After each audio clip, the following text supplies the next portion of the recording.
హిందూ మతంలో శంఖానికి చాలా ప్రాముఖ్యత ఇస్తారు. ఇది సాధారణంగా ఇళ్లలో కనిపిస్తుంది. పూజ సమయంలో వీటిని ఉపయోగిస్తారు.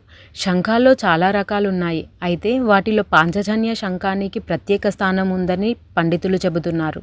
ఈ శంఖం అత్యంత పవిత్రమైనదిగా పరిగణించబడుతుంది. దీని ధ్వని అత్యంత శక్తివంతమైనదిగా, శుభప్రదమైనదిగా పరిగణించబడుతుందని పండితులు చెబుతున్నారు. అయితే పాంచజన్య శంఖం అంటే ఏమిటి? దాన్ని ఇంట్లో పెట్టుకోవచ్చా అనే విషయాలను ఇప్పుడు తెలుసుకుందాం. పాంచజన్య శంఖానికి ఒక కథ ఉంది. పురాణాల ప్రకారం శ్రీకృష్ణుడు పాంచున్న అనే రాక్షసుడిని చంపి పాంచజన్య శంఖాన్ని పొందాడని పురాణాలు చెబుతున్నాయి. అందుకే దీనికి పాంచజన్య అనే పేరు వచ్చింది. శ్రీకృష్ణుడు మహాభారత యుద్ధంలో ఇదే శంఖాన్ని ఊది సైనికుల మనోధైర్యాన్ని పెంచాడని పురాణాలు చెబుతున్నాయి. అయితే ఇంట్లో ఈ శంఖాన్ని ఉంచుకోవచ్చా అనే ప్రశ్న చాలామంది మదిలో మెదులుతుంది. పాంచజన్య శంఖాన్ని ఇంట్లో ఉంచుకోవచ్చు. ఎందుకంటే శంఖం పవిత్రమైనదంటున్నారు పండితులు. అయితే దానిని ఉంచే దిశలో ప్రత్యేక శ్రద్ధ తీసుకోవాలని చెబుతున్నారు.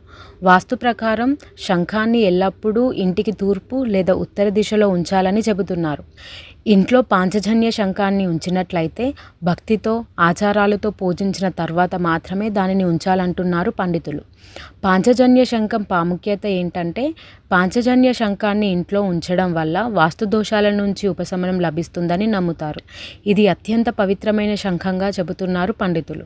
కాబట్టి దీనిని ఊదడం వల్ల ఇంట్లోకి సానుకూల శక్తి వస్తుందని చెబుతున్నారు. ఇంట్లో కలహాలు ఉంటే ఈ శంఖాన్ని తప్పనిసరిగా ఉంచాలంటున్నారు వేద పండితులు. ఇంట్లో ఈ శంఖాన్ని ఉంచడం వల్ల కుటుంబ వివాదాల నుంచి కూడా ఉపశమనం లభిస్తుంది. ఈ శంఖం శ్రీకృష్ణుడితో ముడిపడి ఉందని భావిస్తున్నారు. అందువల్ల పాంచజన్య శంఖాన్ని ఇంట్లో ఉంచడం ద్వారా స్వామి అనుగ్రహం ఎల్లప్పుడూ మీపై ఉంటుందని నమ్ముతారు.